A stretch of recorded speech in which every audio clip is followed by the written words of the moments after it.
கர்த்தருக்கு முன்பாக தாழ்மைப்படுங்கள், அப்பொழுது அவர் உங்களை உயர்த்துவார் என்று சொல்லப்பட்ட வேத வசனத்தின்படி எங்கள் தேவனாகிய கர்த்தருக்கு முன்பாக எங்களை முற்றிலும் தாழ்த்தி அர்ப்பணிக்கிறோம்.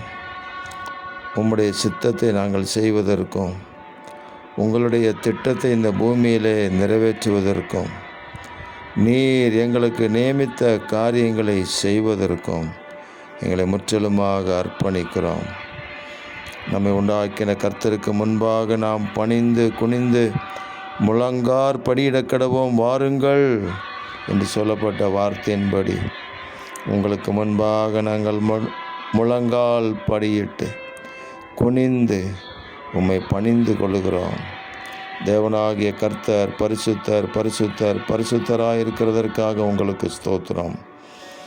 உங்கள் பிள்ளைகளை உன்னதமான ஸ்தலங்களிலே நடக்க பண்ணுவீராக, உயர்ந்த சிறந்த ஆசீர்வாதங்களை கொடுப்பீராக, ஆவிக்குரிய கிருபைகளையும் வரங்களையும் திரளாக கொடுத்து இந்த பூமியிலே அநேகருக்கு ஆசீர்வாதமாக நிறுத்துவீராக. இரட்சகர் இயேசு கிறிஸ்துவின் நாமத்தில் ஜெபிக்கிறோம் பிதாவே. ஆமேன், ஆமேன், ஆமேன்.